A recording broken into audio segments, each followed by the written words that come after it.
الرجيم. بسم الله الرحمن الرحيم.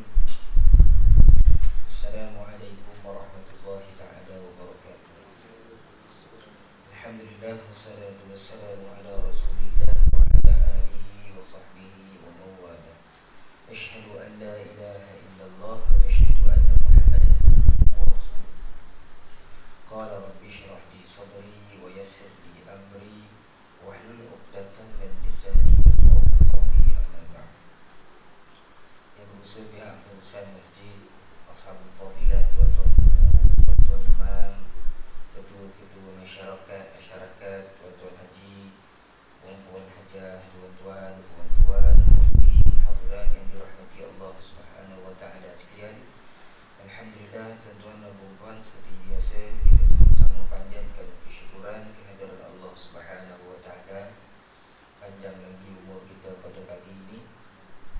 Ada banyak lagi ruang dan masa untuk kita sama-sama memperbaiki diri, memperbaiki hubungan kita sesama Allah, sesama manusia, lebih-lebih lagi memperbaiki hubungan kita dengan Allah Subhanahu wa taala.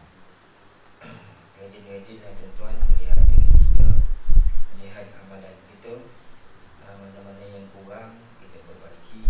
Mudah-mudahan dalam masa yang tidak tahu berapa lagi masa, tempoh masa yang Allah Ta'ala kurniakan kepada kita ini, mudah-mudahan bila kita ada kemauan, ada kesembuhan, Allah Subhanahu wa taala berikan pada kita rahmat dan keberkatan dalam kehidupan, insya-Allah. Mudah-mudahan. Allahumma amin.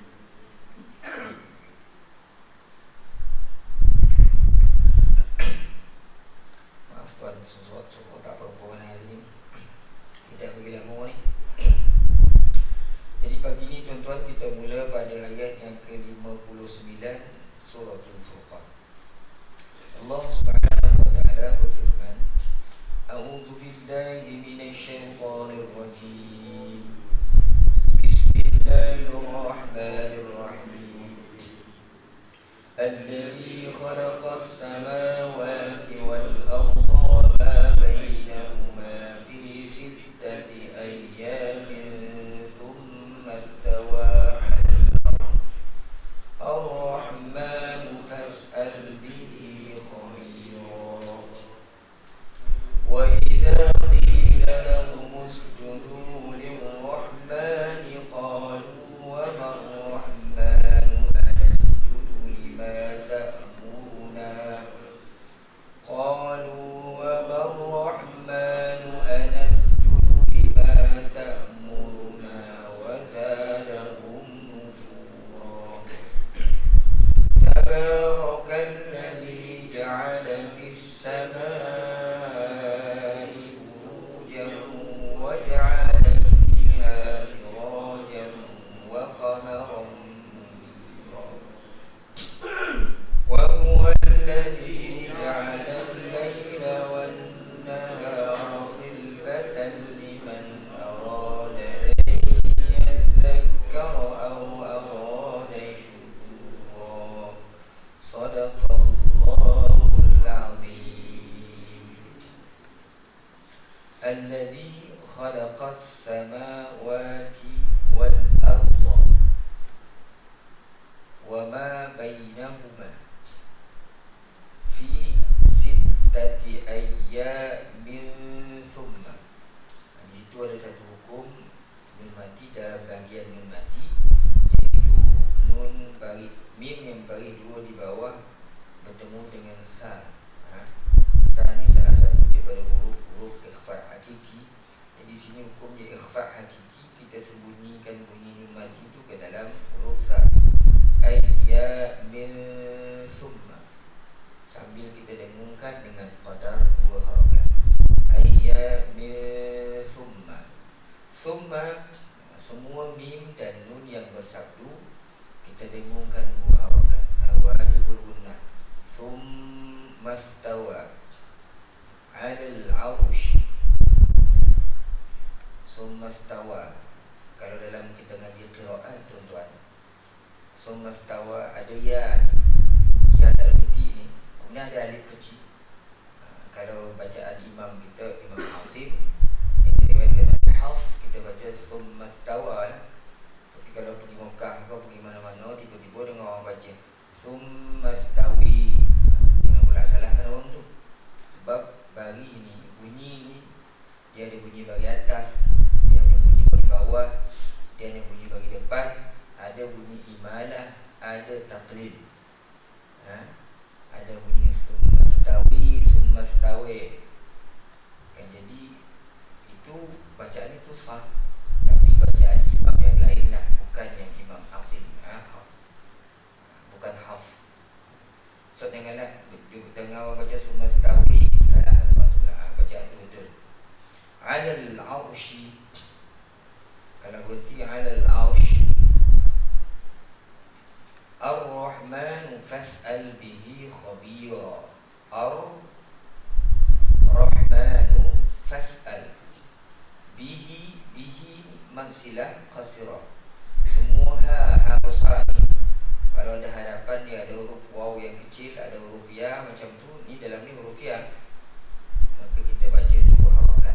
Kecuali lah di hadapan ya atau waw yang kecil tu huruf hamzah yang berbaris. Di sini huruf kha, maka kita baca dengan dua harakat saja. Fas'al bihi khabira, sebagai mansilah qasira. Kemudian wa idza qila lahum usjudu lirrahmani qalu wa marrahmanu anasjudu lima ta'muruna wa zadahum nufura. Kalau dalam ayat ni memang dari segi, kalau kita lihat tajwid tu dari segi hukum mimati dan mimati memang tak ada hukum kat situ, kecuali pada wazadahum nufura. Mim yang mati bertemu dengan nun, ini izhar syafawi. Mim mati ni senang kita ingat, mim jumpa mim, mim mati jumpa mim dengan mim mati jumpa ba saja yang berdengung. Sebab dia idgham mislaini dengan ikhfa syafawi. Selainnya adalah dibaca dengan izhar. Wazadahum nufura, bunyi mim mati baca dengan jelas dan nyata tanpa dengung. Nufuran, kita baca nufura. Tak payah kita bahaskan ni sebab dah banyak kali dah. Sebab ujung ayat suratul Furqan ni adalah mahdhurah. Khabiran khabira, nufuran nufura. Dan dalam ini ayat sujud, ayat sunat, sujud tilawah, iaitu pada perkataan wa iza qila lahum usjudu, ada perkataan sajadah, maka sunat sujud kan. Dari ujung ayat 60 ni sunatlah sujud bagi orang yang membaca, itu juga orang yang mendengar. Sujud sunat saja sujud, bukan baca. Maka tuan-tuan, jadilah bacaan dia lebih kurang dia. A'udzu billahi minasy syaithanir rajim. Alladzi khalaqas samawati wal arda wa ma bainahuma fi sittati ayyamin thumma istawa 'alal 'arsy. Ar-Rahmanu fas'al bihi khabira. Wa idza qila lahum usjudu lirrahmani qalu wa marrahman, qalu wa marrahmanu anasjudu lima ta'muruna wa zadahum nufura. Sadaqallahul azim. Itu tuan-tuan dari sudut ilmu tajwid dia.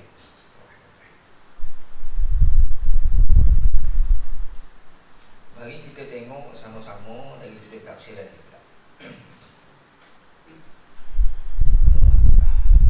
Tuhan yang menjadikan beberapa langit dan bumi dan apa-apa yang berada di antara keduanya dalam 6 hari. Tadi 6 ayam tu hari, 6 hari. Kemudian Tuhan yang pengasih itu bersemayam di atas arasy. Maka memohonlah kepadanya kerana dia mengetahui. Jadi tuan-tuan, sebelum kita tengok tafsiran berdasarkan apa yang ditulis oleh Ustaz Ahmad Sunhaji ni, dan juga apa yang dicatatkan oleh Dr. Wahbah Zuhairi dalam tafsir Munir ini, kita ambil dulu kefahaman umum ayat 59. Jadi dalam ayat 59 ni Allah Ta'ala menjelaskan kepada kita, Dia menjadikan langit bumi dalam tempoh 6 hari. 6 hari jadi bumi langit. Lepas dia buat bumi langit, dia pun bersemayam di atas arash.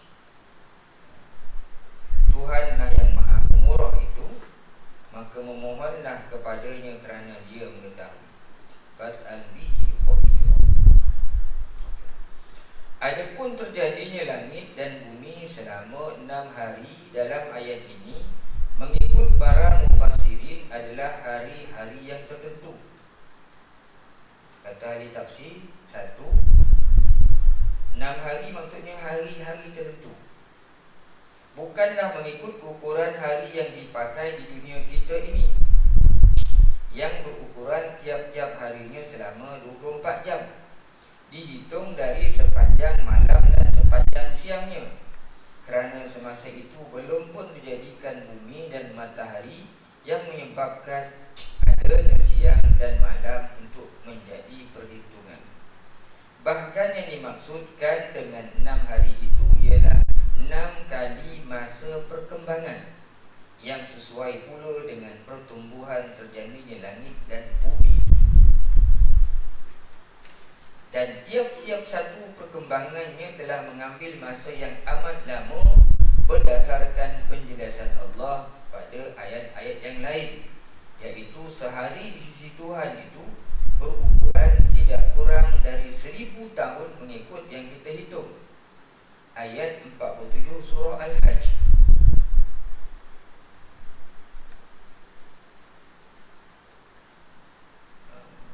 Tidak kurang dari 1000 tahun mengikut yang kita hitung.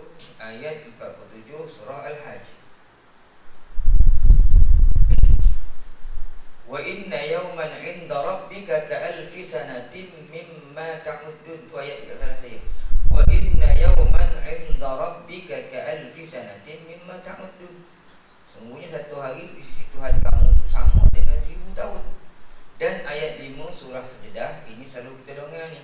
Yudabbirul amru minas sama'i. Kan ayat tu kan. Fi apa ni? Apa ni?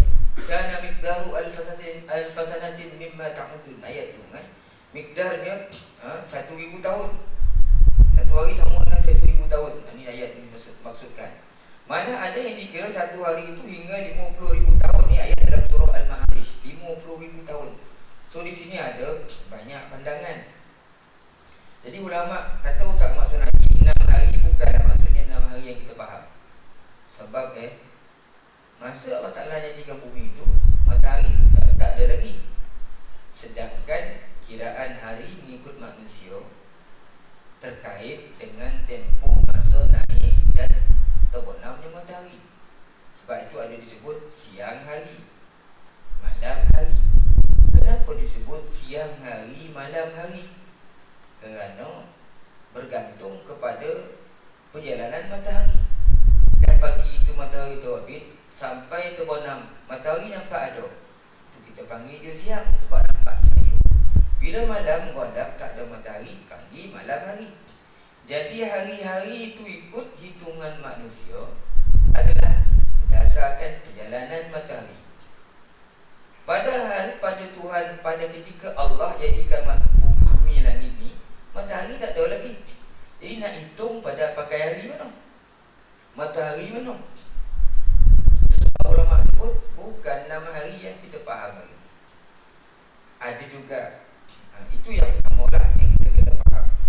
Kemudian kata Ustaz Maksud Haji ni 6 hari sini maksudnya 6 tempoh perkembangan masa. Berapa tempoh tu? Wallahu ta'ala a'lam. Allah Ta'ala yang buat. Satu tempoh, tempoh yang kedua, tempoh yang ketiga, sampai 6 kali. Itu satu lagi tafsiran. Ulama-ulama tua kita dulu, dia tafsir pula, boleh juga tafsir 6 hari. Kerana Allah Subhanahu Wa Ta'ala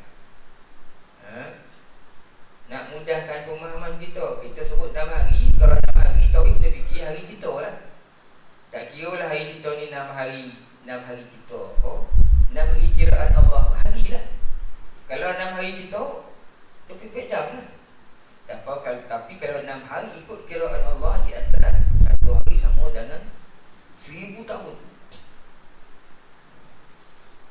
Ada ulama tersebut 6 hari itu dalam tempoh. Kalau kita nak kira dalam tempoh, bukan hari jadi tapi dalam qadar. Sebab masa tu matahari tak ada lagi. So kita boleh faham, kata dia, Allah menjadikan langit bumi dalam tempoh, dalam qadar 6 hari. Jadi 6 hari, sehari tu berapa jam? 24 jam. Kan? Jadi 24 tu kalilah 6. Matematik lulus ya. 64 kali 6 6 pek 2 6 2 boleh 2 1 pek. Kira 144 jam lah lebih kurang itu. Kalau kita nak kira dalam qadar 6 hari. Kalau kita qadar sehari kita tu 24 jam, kali 6 lah. Hakikatnya Allah Ta'ala saja yang tahu kenapa dia buat bumi ni sampai 6 hari. Kan ada pula orang soal, bukankah Allah Ta'ala itu bila dia nak menjadikan sesuatu, cukuplah dia sebut kun fayakun. Jadilah ia ni sampai 6 hari pula ni. Adalah sebab-sebab.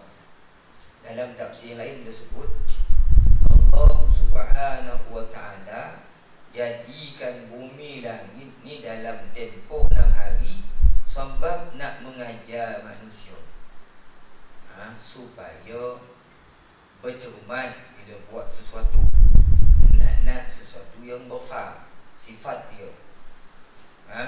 Ni nak jadi langit, nak jadi bumi, jadi sikit-sikit sekali.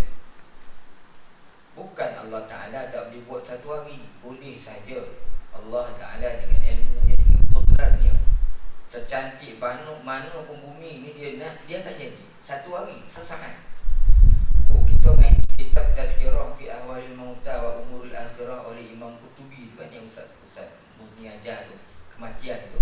Dalam tu bila sampai bab membincangkan hari, nama-nama hari akhirat, kita akan jumpa hari akhirat namanya Yaumul Hisab, hari penghitungan. Tuhan menghitung. Imamul Qutubi menyebutkan dalam kitab, Allah Ta'ala menghitung manusia secara serentak, sesaat, zoom sekali. Innallaha sari'ul hisab. Allah Ta'ala itu maha cepat penghitungannya. Kan kita fikir tidak ada istilah nak menggambar ramai orang ni. Yang paling besar sekali sebutan untuk merujuk kepada bilangan orang, sebut trilion lah. Lepas trilion apa nak sebut gitu tuan? Lepas trilion tu, trilion dah habis trilion tu agaknya apa kan kita nak sebut istilah. Saya pun tak tahu dah apa. Kita ada ayah, ada sesuatu dalam fikir rokok lah. Kita ada ayah. Lepas tu kita ada atuk. Lepas tu moyang. Lepas moyang dah habis. Nyet, lepas nyet, nyut, lepas nyut, nyit, lepas nyit, nyot, lepas nyot, dah tak tahu dalam itu lah. Terkadang tu yo, ini tak apa trilion ni, ramai orang tu. Sesaat ni Allah Ta'ala bereskan semua lagi siap dah kira kuasanya Allah Ta'ala. Sama lah seperti mana kalau dia nak jadikan bumi. Tapi kenapa sampai 6 hari? Ulama menyebutkan sebab nak mengajar manusia buat kontrol secara cermat. Nak benar besar. Kan? Itu nak nikahan anak. Ada duduk-duduk orang rumah yang sok-sok nak nikahan anak lah, kita kau bawa rumah. Kita pun telefon orang seorang-seorang. Kuih aku ni, pada lembu seko, petang tu semali, apa semua nak buat hari tu ya. Sok pergi kahwin. Memang tak ada buat. Sebulan masuk ngejaz, tompek, surat jemputan, siapa nak dijemput, aku nak buat dalam majlis tu, aku berlalu kan. Dia ajar kita buat kocok, belahan-belahan dengan sifat ajalah. Al-ajalah tu minasyaitan. Buka-buka apa ni tu amalan syaitan. Ajar kita supaya apa tu? Merancang. Allah Ta'ala ajar kita supaya cermat merancang. Buat belahan. Jadi ditunjuk pada kita 6 hari. Padahal Allah Ta'ala sudah pasti berkuasa menjadikan hari-hari, matahari dan bulan ni satu hari ya sekali mata saja. Cuma kata ulama kita nak diajar kita berjimat. Jimat bila kita melakukan sesuatu.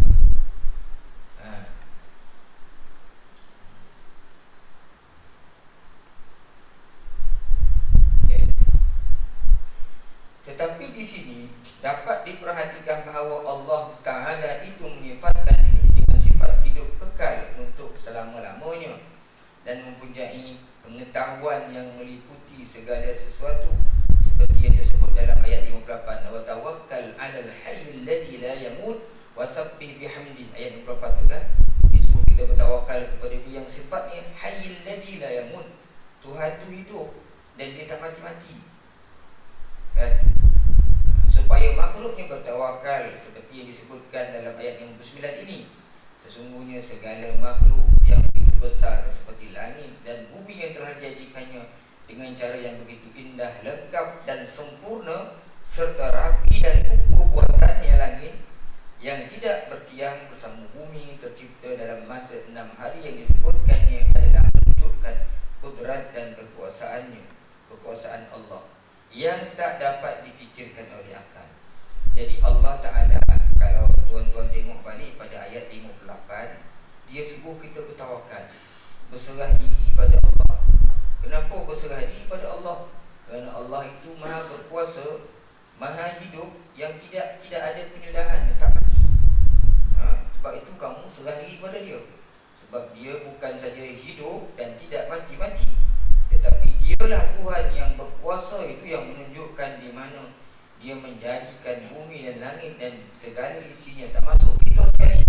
Allah Ta'ala beritahu, kau tu langit, bumi, semuanya aku yang jadikan dalam tempoh 6 hari. Tunjukkan kekuasaannya, kehebatannya. Sebab itu kamu kena serah diri pada Tuhan yang maha berkuasa ini. Tidak ada Tuhan yang layak untuk kamu serahkan diri, melainkan kepada Allah yang maha berkuasa, yang mencipta sesuatu yang di luar akal fikiran kita untuk menyelesaikan.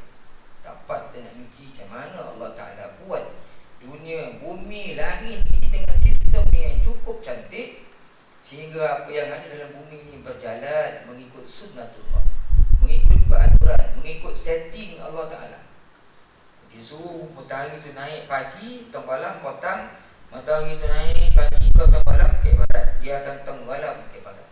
Tak pernah matahari kita sasar, tiba-tiba dia tenggelam di belah utara pula, tersilap pula. Memang tak pernah berlaku lah sepanjang hidup hayat bumi, langit, matahari, bulan yang ada.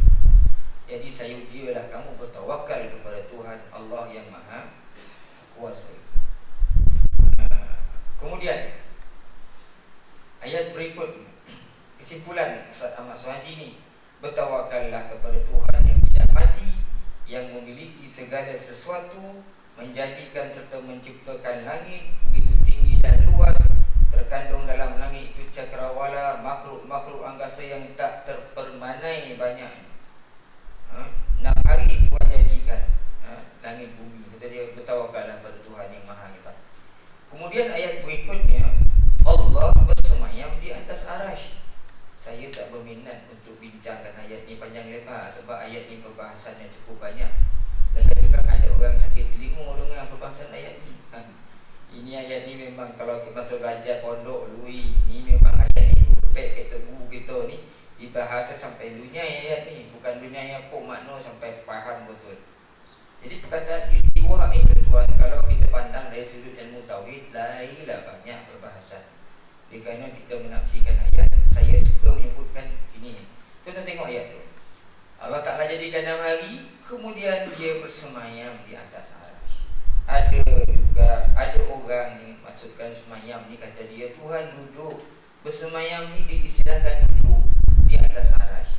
Duduk maknanya Tuhan ke atas, arash ke bawah. Allah Ta'ala duduk di arash. Ayat ini tak dipersetujui oleh ulama-ulama Asy'ariyah. Itu dah bersifat seperti manusia. Sedangkan Allah Ta'ala sifat dia mukhalafatuhu ta'ala lil hawadis. Tuhan tu bersalah-salahan, dia tak sama dengan benda-benda yang baru seperti makhluk. Jadi kita tak boleh faham macam itu. Jadi kan dia bila kita bahas-bahaskan, dia akan menimbulkan macam-macam anggapan, andaian. Yang menyokong setujulah, yang tak menyokong sekarang dia berkorehlah dengan pandangan dia. So di sini saya lebih suka ambil jalan selamat. Ayat kemudian Allah bersemayam di atas arasy Allah Ta'ala sahaja yang mengetahui kehendak maknanya. Kalau zaman salafus salih dulu, bila jumpa ayat macam ni, mereka menyerahkan pada Allah. Jumpa ayat yadullah fawqa aydihim, tangan Allah di atas tangan mereka. Takiat dia memang tangan yadullah, kalau segi bahasa tangan Allah. Ulama zaman dulu kata Allah Ta'ala sahaja yang tahu makna yang dia kehendak. Maha suci Tuhan daripada bersifat dengan sifat-sifat yang tak layak bagi Allah Ta'ala. Jadi yad memang maksud tangan bahasa Arab, tapi Allah saja yang tahu kenapa dia letakkan yad. Jadi jangan kita bahas-bahaskan, sebab Quran tu ada dua ayat kan. Satu ayat muhkamat, satu ayat mutasyabihat. Muhkamat ayat yang jelas, mutasyabihat ni ayat yang kurang-kurang jelas.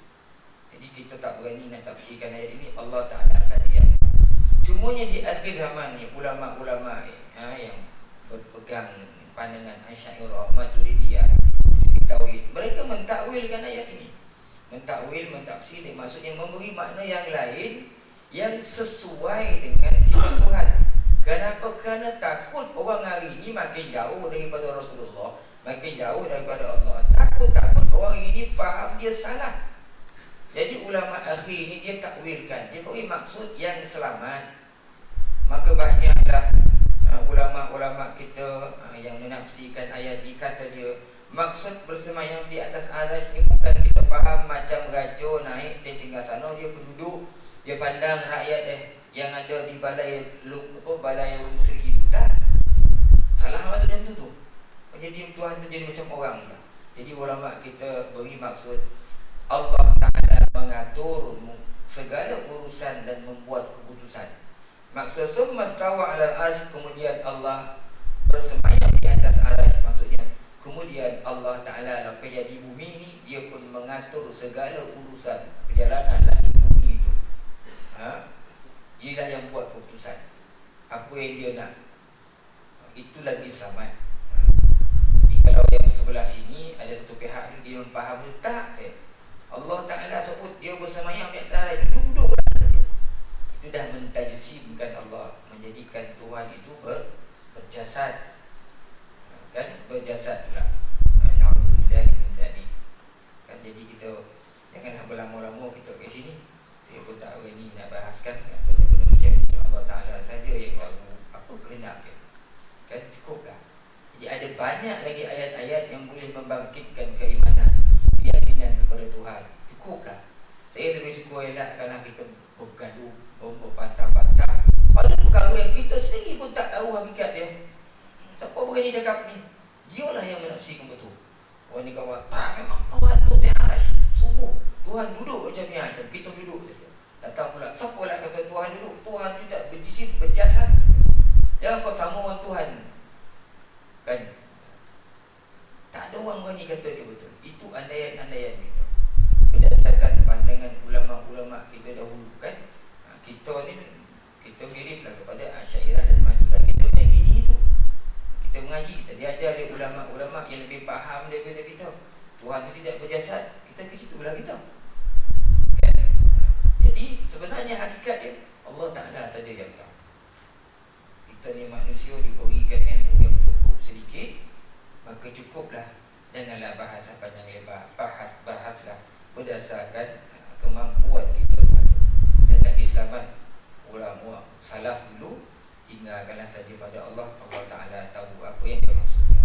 Itulah di antara tanda-tanda mukjizat Quran. Sampai kita pun tak berapa nak faham apa maksud ayat ini. Seni kan, seni ayat bahasa Quran tu Tuhan maksudkan, kita pun tak dapat nak memahami. Wallahu a'lam. Kemudian kita beralih kepada ayat yang ke-60. Dan apabila dikatakan kepada mereka, sujudlah kamu kepada Tuhan yang bersifat Rahman.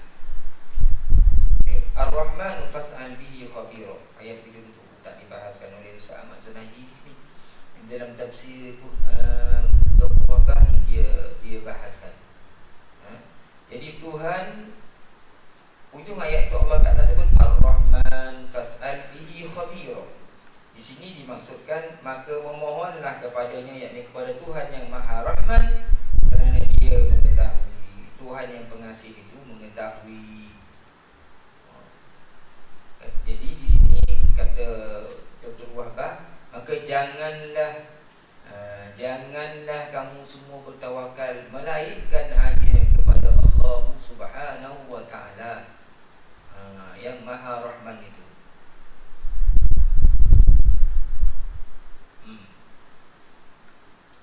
Walaupun Allah Ta'ala itu menguasai langit dan bumi, tapi Allah Ta'ala sebut hujung ayat ni cantik, Ar-Rahman fas'al bihi khabira.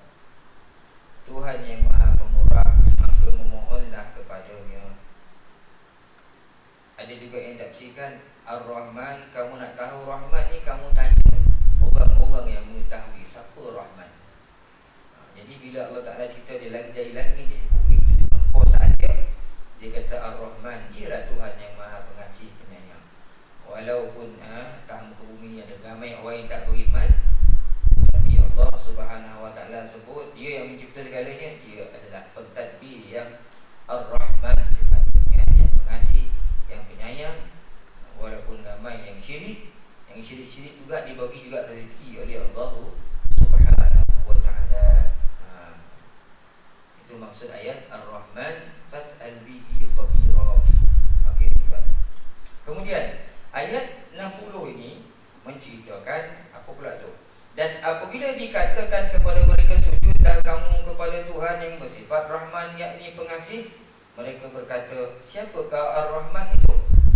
Adakah kami mesti sujud kepada apa yang engkau suruh kami lakukan? Dan menambahkan mereka bertambah lagi. Apabila orang-orang penyembah berhala diseru orang supaya menyembah Tuhan yang bersifat Rahman, yakni pengasih, dan supaya berbakti kepadanya, yakni Allah, dengan seikhlas-ikhlasnya, jangan menyembah berhala yang tidak mendatangkan manfaat dan mudarat, mereka berpura-pura kehairanan seperti orang yang bodoh dengan bertanya, siapa Tuhan yang bersifat Rahman itu? Kami tidak tahu mengapa kami mesti disuruh menyembah kepadanya. Ini Allah Ta'ala cerita orang-orang yang tak beriman dengan Tuhan, bila disuruh, disebut, naklah kamu sujud pada Ar-Rahman. Zaman Nabi Muhammad SAW kan, bila suruh sujud, dia kata nak sujud pada Allah. Siapa Rahman ni? Kalau kita tengok dalam sirah perjanjian Hudaibiyah kan, diisi, ditulis oleh Rasulullah dengan nama Allah yang Maha Pemurah, Ar-Rahman lah. Ditanya siapa Rahman ni? Kami tak kenal Rahman ni. Jangan tulislah macam biasa dengan nama Allah. Allah aja kenal, tapi Rahman ni tak kenal. Maksudnya apa tuan? Mereka tahu Allah Tuhan, tapi mereka tak kenal sifat-sifat Allah Ta'ala. Tak kenal sifat Tuhan. Kita tak boleh kenal Allah melalui tanpa kita kenal sifat. Kita akan kenal Allah bila kita kenal sifat-sifat Allah Subhanahu. Kita boleh cerita Allah Ta'ala tu melalui sifat-sifat. Kita tak boleh cerita Tuhan melalui zat dia. Macam mana nak cerita zat Tuhan? Kita pun tak tahu zat Tuhan tu macam mana. Tapi kita kenal Allah Ta'ala melalui sifat-sifat. Kan? Sifat Allah Ta'ala, Aziz, yang itu, ini. Itu ada ulama sebut, Nabi sebut, tafakkaru fi khalqillah wala tafakkaru fillah. Kamu fikirlah pada kejadian-kejadian Tuhan, makhluk-makhluk yang Tuhan jadikan ini. Jangan kamu fikir tentang zat Tuhan. Kamu tak akan terfikir, tak dapat kita nak fikir. Kan? Jadi kita kenal Allah Ta'ala dengan sifat-sifat Ar-Rahman, kan? Allah Ta'ala yang Maha Pengasih, Penyayang.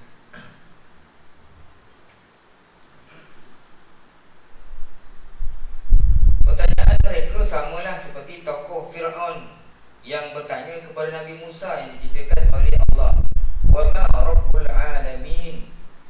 Kan dulu pun zaman Nabi Musa pernah berlaku, Fir'aun ditanya Nabi Musa.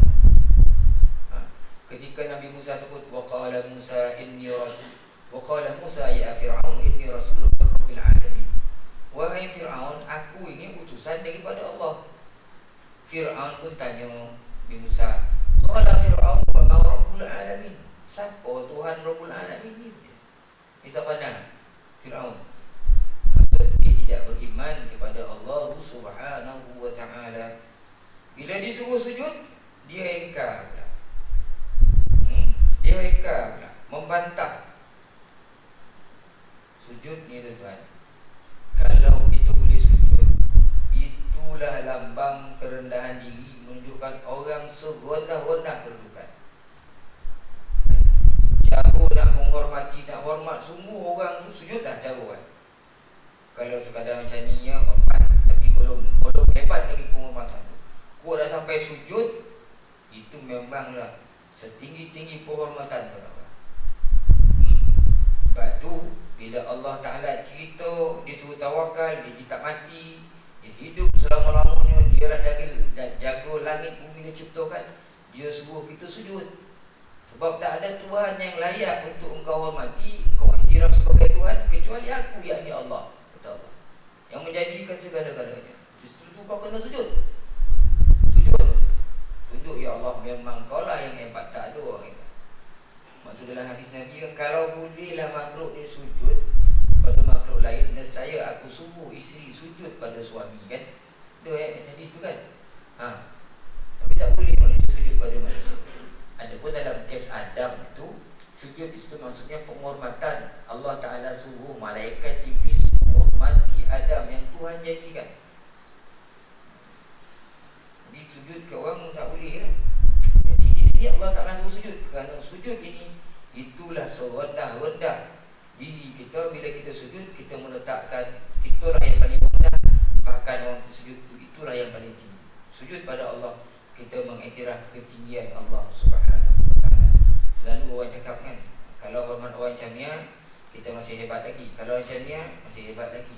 Sehingga dilarang kita sujud melebihi tahap rukuk. Kenapa pula tak boleh sampai tahap rukuk kalau ke orang nak lagi sujud? Kerana manusia ni, kata orang lah, manusia ni mulia kerana akal fikiran. Kalau orang yang macam mana pun kau tak ada akal, orang tolak dia elok gagah semua, tapi tergolak seorang dari mana-mana bang. Kau tahu bang, memang terbang ke tiang langit Ustaz, macam tu nampak kilo tu mau tak ada lawan orang hormat dia. Makan apa tu? Saya sebenarnya tak apa suka ni, pergi ke tapis tu, lain tanya memang orang tak ada hormat dia lah. Yang orang gila, akal tak ada. Akal ni manusia. Orang tak wajib solat kalau tak ada akal. Akal. Mak tu bila nak hormat ke orang, tak boleh melepasi tahap rukuk. Bila rukuk, lebih dah tahap rukuk tu makna akal kita, akal yang dalam otak ni, dia dah terbawa daripada punggung kita sampai keluar najis. Kita tak boleh sehino itu kita di hadapan manusia. Dia sama taraf kita. Tak boleh kita sehino itu. Kita boleh tunjukkan kehinaan kita semua di hadapan Allah. Lepas tu bila kita sujud, akal ni, otak yang memikirkan ni sesuatu ni, otak yang memikirkan sesuatu ni, akhirnya bila kita sujud pada Allah, memang kita rendah hati. Ketika itu kalau sujud dan tak ada punggung bawah daripada otak, memang otak ni bawah, punggung ketek kan. Ketika itu tempat keluar najis kita lebih tinggi daripada akal kita. Memang hina sehina-hina. Lepas kita kena sujud depan Allah. Itulah keadaannya sujud. Dia ajar nak beritahu, ya Allah, aku ni tidak ada apa-apa, semuanya Engkau lah yang hebat, segala-galanya Engkau lah ya Allah. Lepas tu kita sujud, letakkan ni akal ni pun Kau bagi ni, tak ada bunuh akal ni kalau tak ada Engkau ya Allah. Kita menghinakan diri sungguh-sungguh pada Allah. Kan? Itu faham orang kan. Jadi orang kafir ni tak macam tu sifatnya. Disuruh sujud, dia sombong pula. Dia hidup dengan sifat keakuan dia, bukan dengan sifat kehambaan dia pada Allah Subhanahu wa ta'ala. Dia membalas segala kenikmatan yang Tuhan beri dengan kekufuran dan kesombongan. Kita orang beriman tak disuruh sujud, kita sujud kerana kita faham kita ini tidak ada apa-apa pun kalau tidak adanya Allah yang memberikan segala-galanya kepada kita, tuan-tuan. Maka ketika disuruh kita sujud, sebab itu kita sujud setiap hari, tuan-tuan, sampailah nyawa kita ditarik. Selagi nyawa kita ada, macam mana letih pun, macam mana sakit pun, selagi kita mampu upaya sehat otak kita, kita tetap akan sujud pada Allah Subhanahu wa ta'ala selagi mana nyawa kita dikandung badan. Tidak kepada orang-orang yang kufur, orang yang ingkar kepada Allah Ta'ala, mereka tidak sujud pada Allah Subhanahu Wa Ta'ala. Dalam kitab yang ditulis oleh Ustaz Sunahi dikatakan di sini, dulu ada orang-orang kufur kafir ini disuruh sujud pada Allah. Mereka jawab, ya, siapa Tuhan ni? Adakah kami mesti sujud kepada apa yang engkau suruh supaya kami melakukannya? Yang ini seolah-olahnya mereka membantah dengan menyatakan, mengapa kami mesti sujud kepada Tuhan yang kami tidak mengenalnya? Kerana Ar-Rahman yang kami kenal hanyalah Ar-Rahman di negeri Yamamah. Siapa ni? Ini iaitu seorang mengaku Nabi bernama Musailamah Al-Kadzab. Kemudian digelarkan orang dengan Musailamah Al-Kadzab, bohong. Orang yang mengaku jadi Nabi dulu ni kan, zaman senang bakar yang dipegang tu, Musailamah Al-Kadzab. Orang kafir pun tak dengar, tak pernah Rahman. Rahman ni seorang ke? Musailamah Al-Kadzab, seorang yang mengaku diri dia menjadi Nabi. Sikap demikian menandakan kesombongan dan keangkuhan mereka dan menambahkan bertambah lagi yang jauh dari beriman dan dari sujud kepada Allah Subhanahu Wa Ta'ala. Ini sifat orang-orang yang tak beriman dengan Allah. Sama ya Tuhan, hari ini kan suruh orang sembahyang, ajak dia sembahyang, pergi dulu lah. Kau pergi dulu, dia tak cakap siapa Tuhan ni tak. Tapi apa pun jawapan, bila ada penafian, bila tak nak sujud ni, itu tanda-tanda keengkaran yang wujud dalam hati. Tanda-tanda keengkar, tidak adanya iman yang sungguh pada Allah Subhanahu Wa Ta'ala. Kan bahaya itu. Hari ini macam-macam lah penolakan daripada manusia kan. Banyak tuan-tuan. Agaknya dunia Islam ni berapa orang, berapa ribu, berapa juta, trilion, 1/3 ya yang melakukan solat ni, yang sujud.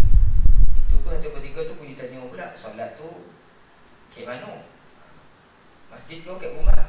Ramailah kat rumah. Kat rumah tu tanya pula, kan faham tak apa yang baca? Kalau detail lagi, ayat yang betul-betul berkualiti, tak berapa korek kan? Itulah keadaannya. Keimanan manusia pada hari ini pada Allah Subhanahu Wa Ta'ala adalah diriwayatkan dari Ad-Dhahhak bahawasanya Rasulullah sallallahu alaihi wasallam bersama sahabat-sahabatnya telah sujud.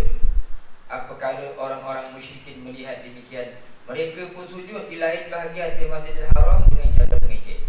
Nabi sujud, dia pun sujud jugalah.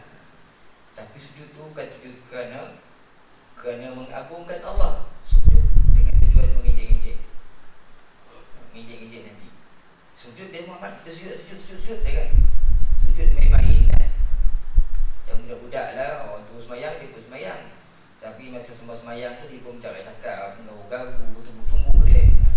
Inilah orang musyrik Mekah pada ketika itu. Dia tengok Nabi sujud di satu sudut di Masjidil Haram, dia pun sujudlah beramai-ramai kat situ, tapi dengan tujuan istihza, menghina, mengejek-ngejek Nabi Muhammad sallallahu alaihi wasallam. Kita ambil satu ayat lagi tuan, lepas itu kita berhentilah. Lepas ni dah tahu kat atas. Ayat nombor 1. Bismillahirrahmanirrahim.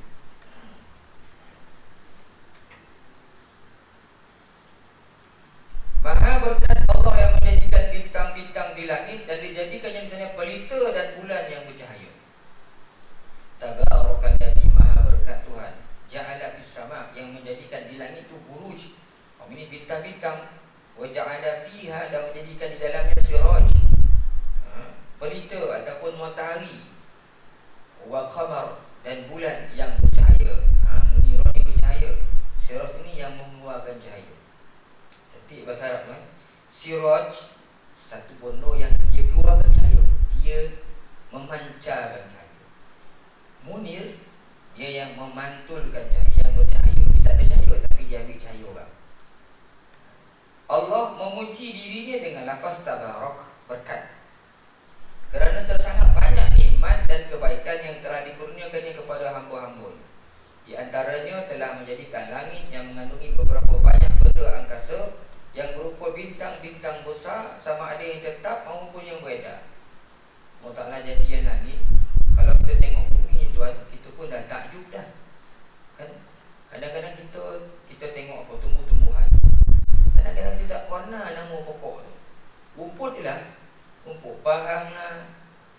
Rumput apa lagi? Macam-macam rumput. Kita pun tak pandang ni apa jenis, kita tak tahu kita. Kadang-kadang jumpa pelik pula. Pokok ni adalah pokok ni hidup ke mati ni. Hidup pokok macam mati. Coklat dia nampak rumput hidup. Itu rumput. Kita pandang pula burung. Kita pun tengok burung macam-macam burung daripada kecil sampai sebut-sebut. Sampai kadang-kadang tak tahu nama burung tu. Kan? Burung adalah nasi yang kita makan pun kita pun ni. Pattaya, goreng kangkung, goreng balado, nasi US, nasi marina, tak apa bono-bono kadang ni nasi apa pun kita tak dapat nak jawab. Ini pula segala benda yang Tuhan jadi kat bumi ni, masya-Allah, cukup indah. Kalau kita ke langit, lagilah kita mati. Di bumi ni orang boleh buat research, buat kajian, tengok, ambil. Tapi di langit kemampuan kita agak terbatas. Kita nampak matahari yang jauh daripada kita. Kita nampak bulan, bintang-bintang yang berselerak atas langit itu. Masya-Allah, sampai hari ini tak terungkai rahsia-rahsia alam ini, tuan. Dan tetapi pada di antaranya telah menjadikan langit yang mengandungi berapa banyak benda angkasa yang berupa bintang-bintang besar, sama ada yang tetap maupun yang beredar, yang dapat dikira oleh orang zaman dahulu lebih 1000. Orang dulu lebih 1000 ya. Tetapi zaman kemajuan sains dan teknologi, di mana terdapat alat pembesar rupa teleskop ni, didapati lebih daripada 200 milion. Masya-Allah. Dan masih lagi dalam kajian mereka dari semasa ke semasa benda yang belum mereka kenal. Jadi ada teropong jauh nampak ni, masya-Allah. Rupanya banyak bintang ni berterabu tak dapat dikira. Kata Ibnu Abbas, Al-Buruj di sini ialah bintang 12 yang mana manzilah atau kedudukannya berada dalam kawasan 7 bintang beredar. Ini dah masuk sainsnya jadi kan. Kata kita bintang-bintang ni, bintang yang disebutkan Buruj di sini bintang 12 kata Ibnu Abbas. Kan jadi bintang ni ada bintang yang beredar, ada bintang yang tak beredar. Ini kalau bab-bab macam ni saya suka dengan ceramah siapa nama Ustaz Abdul Rahman Hanafi. Kau yang Johor tu pakar Hanafi Abdul Rahman ke Abdul Rahman Hanafi ke nama Hanafi kan?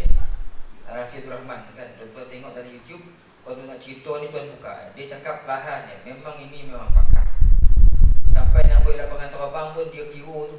Nak tanam pokok pun dia kira.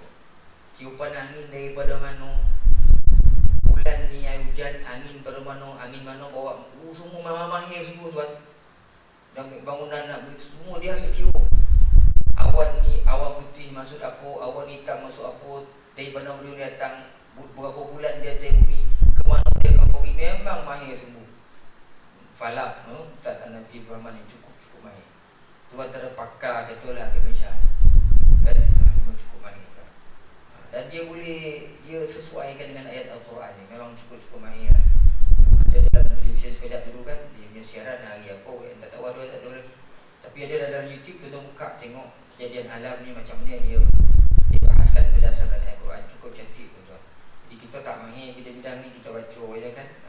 Kata Ibn Abbas ada 12 buruj yang kedudukannya berada dalam 7 bintang yang beredar. Jadi banyaklah bintang-bintang nama 12 tu kan dalam Quran tu, wa bin najmi hum yahtadun. Dan dengan bintang-bintang itu mereka mendapat petunjuk.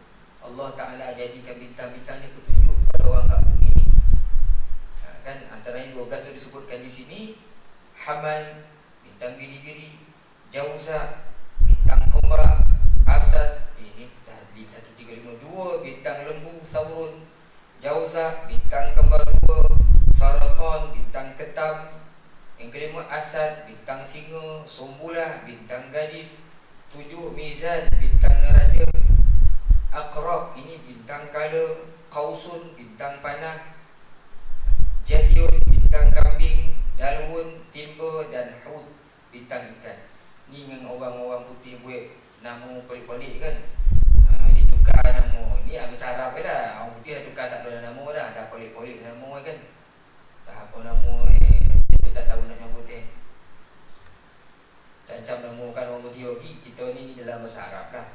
Kita pun tak tahu. Kan bintang-bintang jadi ni. Orang dulu tuan-tuan. Ada Gemini, ada tak apa nama bintang bagi orang. Orang dulu ni hubungan rapat dengan Tuhan tu menyebabkan mereka ni dapat bungkai. Tak ada benda moden, tapi oleh kerana hubungan dengan Allah, maka ilmu tu mereka dapat. Kotaan kita polik, macam mana orang dulu dapat ilmu? Siapa yang ajar orang dulu? Hari ni orang dulu mengajar kita baca lah kitab orang dulu. Orang dulu kitab sekolah ni baca kan. Daripada ada ilmu tu sudah pasti ilmu tu daripada Allah. Manusia dia tak ada ilmu, Allah Ta'ala yang berikan ilmu. Wa ma utitum, dan tidak kamu diberikan ilmu. Diberikan, maknanya ada yang beri. Siapa lah nak beri ilmu kalau bukan Allah Ta'ala? So Allah Ta'ala dah menjadi asas segala ilmu. Orang dulu mendapat ilmu kerana kebaikan, hubungannya rapat dengan Allah. Itu sebab sampai Imam Ghazali sebut, saya selalu sebut, ilmu tu ada 3 bentuk kan. Satu ilmu isyarat, ilmu isyarat itu tak payah belajar, kita dapat sendiri. Duduk ya, tiba-tiba nampak orang datang merah muka, naik akar-akar, akhirnya kita tahu itu isyarat orang tu marah. Duduk tiba-tiba nampak golap, itu kita faham itu isyarat nak hujan. Kita pinang dengan orang perempuan, kau setuju tak ni kasih menjadi lelaki kau? Dia nyongi tak jawab. Kita faham nyongi dia tu dia setuju. Itu ilmu isyarat, tak payah belajar. Kedua, ilmu mukhabarat, yang kita dongah, yang kita baca, yang kita belajar, kita dapat cara macam tu daripada orang, daripada kitab, daripada pembacaan.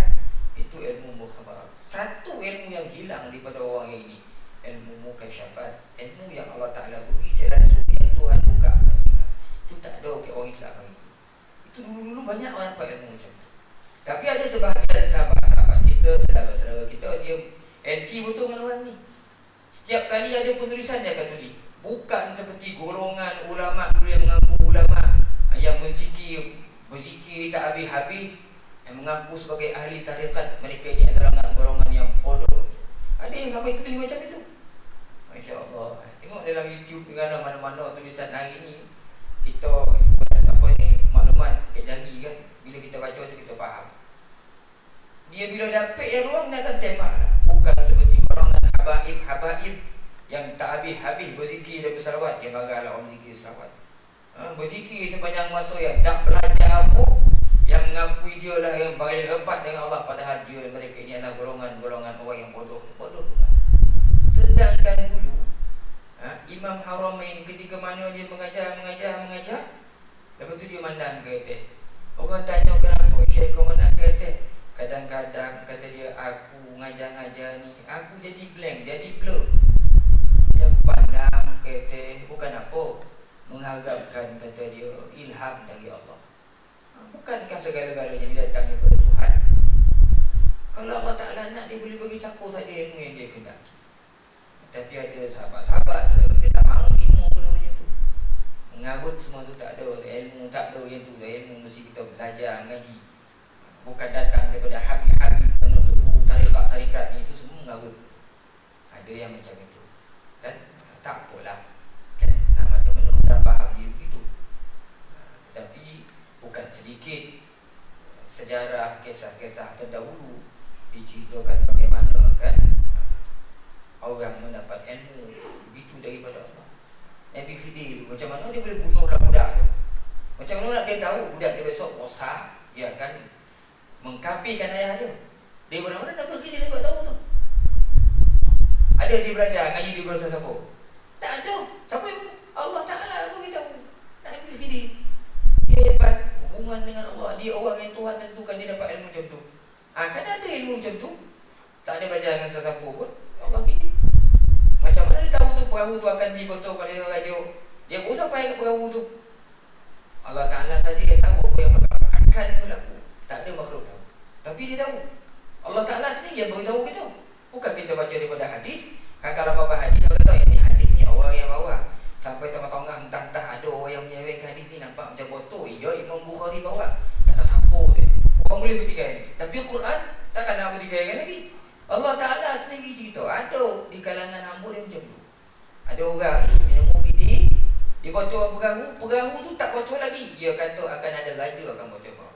Dia bunuh budak. Kadang-kadang budak tu belum besar lagi. Dia kata budak ni akan mengkapikan ayah dia. Tembok nak runtuh, dia betul ke tembok tu. Dia kata belakang tembok ni ada rotor anak yatim. Kalau kokoh tembok ni, orang ambil rotor ni. Dia tahu belakang tembok tu ada rotor. Siapa yang beritahu? Allah Ta'ala yang beritahu. Jadi tak mustahil lah seseorang dapat ilmu secara laduni ataupun mukasyafah. Jadi kita kena yakinlah benda-benda tu. Jadi saudara-saudara kita yang tak apa yakin tadi, kenalah baca surah ni, juzuk 15, 16 ni kan, tengok bagaimana Allah Ta'ala berkuasa memberikan ilmu kepada sesiapa yang dikehendaki. Jadi yang disebut oleh Ibnu Abbas ni kita pun tak tahu hamal saurun ni macam mana. Dia tahu kita ini perhatian mereka, pemerhatian mereka pada alam, dibantu dengan hubungan rapat dengan Allah Subhanahu Wa Taala. Macam kita ngaji matematik kan, macam kita kata matematik, matematik lah ilmu hisab. Kita ingat orang putih yang buat, bukan orang putih yang buat. Semua ilmu daripada orang Islam. Ilmu perubatan, siapa yang buat? Ada, cuba tunjuk seorang pakar putih. Tak, datangnya daripada Ibnu Sina yang mengkaji. Sampai apa ni, bonang nak buat jahitan tu, Ibnu Sina buat. Ubat-ubat segala ubat, Al-Qanun Tertib, kitab itu tu, Qanun Tertib tu, undang-undang perubatan tu, diterjemah dalam banyak bahasa. Sampai hari ini menjadi rujukan orang. Doktor ambil Qanun Tertib yang telah diterjemah dalam banyak bahasa. Ilmu geografi, kita mengaji peta topu lah, peta itulah, benda siapa buat tu? Tak ada orang boleh buat. Al-Idrisi yang buat. Al-Idrisi, Jabir Hayyan dengan ilmu kimia, Ulubba dengan Al-Biruni dengan ilmu astronomi kan, Batuta dengan pelayaran ya. Kemudian pula Ibnu Khaldun dengan sains kemasyarakatan dia kan, Jazari kan, Ibnu Jauzi dengan kejuruteraan. Jadi semua kebanyakan ulama. Al-Khawazmi dengan matematik dia kan. Sebab itu yang kita ngaji ni, nombor 1 sampai 9 tu pun Khawazmi yang buat, bukan orang putih yang buat. Tapi pandai-pandai yang berubah sesuka hati dia ya. Kita buat 1 macam ni, dia tukar jadi lah. Kita buat 2 macam ni, Z 2 tu ditukar bulan, cantik sikit. Kita buat 3, Khawazmi buat 3 macam ni, dia buat macam ni, cantik lah jadi. Kita buat 5 kotak-kotak, dia buat 5 macam ni pula kan. Orang putih buat. Padahal yang buat ilmu tu dah cantik lah. Kalau Khawazmi buat cantik lah. Lepas tu saya tanya anak murid saya dia ngaji matematik moden, tanya dia, rukun Islam berapa? 5 Ustaz. Bagus, kau tahu perkara asas. Saya pun tanya lah, bagus, saya nak tanya pula asas matematik pula. Saya tanya dia, kau 3 soalan dia. Kan tanya cikgu, cikgu tak dapat jawab. Saya tanya kau, tanya cikgu nanti 1, kenapa nombor 1 tu dipanggil 1? 2, layakkah nombor 1 tu dipanggil 1? Layak apa ni? 1, kenapa nombor 1 tu dipanggil 1? Kedua, kenapa salah panggil nombor 1 tu 2? Kenapa salah pula? 3, apa yang melayakkan 1 tu dipanggil 1? Dia dah kuning. Ni tak ada soalan matematik moden je ni, kata dia. 1, kenapa nombor 1 tu dipanggil 1? 2, salahkah panggil nombor 1 tu 2? 1 tu tak panggil bukan 1 ni 2. Salahkah panggil 2? 3, soalan nombor 3, apa yang melayakkan 1 tu dipanggil 1, bukan 1 tu 2? Tak ada soalan matematik moden ni lah. Kalau tak tahu ni, kau tak menghormatilah pengasas ilmu kan? Pengasas ilmu tu. Ini nombor-nombor tu macam tengok ulama tu tadi. Nombor-nombor tu dalam kitab-kitab pun sebut diberikan nombor tu berdasarkan kelayakan nombor tu. Ada sebab kan? 1, kenapa nombor 1 dipanggil 1? Kerana lahu zawiyatun. Kenapa 2 dipanggil 2? Lahu zawiyatani. 1 dipanggil 1 sebab 1 tu hanya ada 1 sudut saja.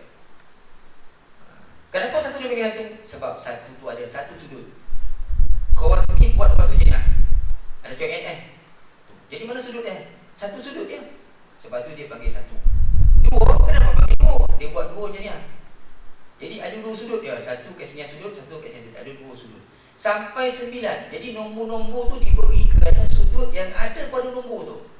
Kalau 1 ada 1 sudut, kalau 2 tu ada 2 sudut, kalau 3 tu ada 3 sudut, kalau 4 tu ada 4 sudut.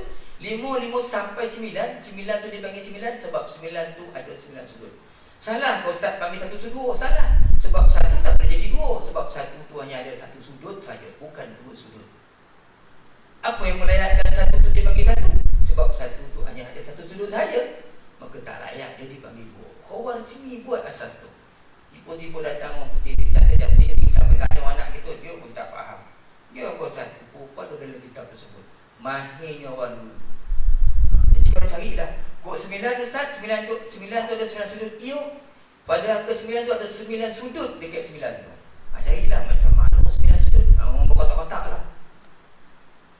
Itu ada 9 dalam tu. Jadi. Kalau 8 jadi memang 8. 3 ke dalam, 2 ke luar. 8 sudut. Orang putih dia pandai buat ni. Sebab itu kosong dipanggil sif. Sif tu apa? Bulatan, bulat. Tak ada sudut panggil sif. Orang putih pun suka 1 janiah, 2 janiah, 3 janiah, 4 janiah. Dia tak berarti apa-apa pun sebenarnya. Cerdiknya orang Islam. Kan kau kita cuba tengok pun orang seronok. Cukuplah sepadan tu dah 7,5. Marah pula orang kata, saya kan nak minum dah apa pun. Kau ada joki kan, lah aku tak ada lah, baliklah ke rumah masing-masing. Jadi aku lukau dihadza, Astagfirullahaladzim wa lakum. Assalamualaikum warahmatullahi ta'ala wabarakatuh. Kita berhenti di sini. Allah.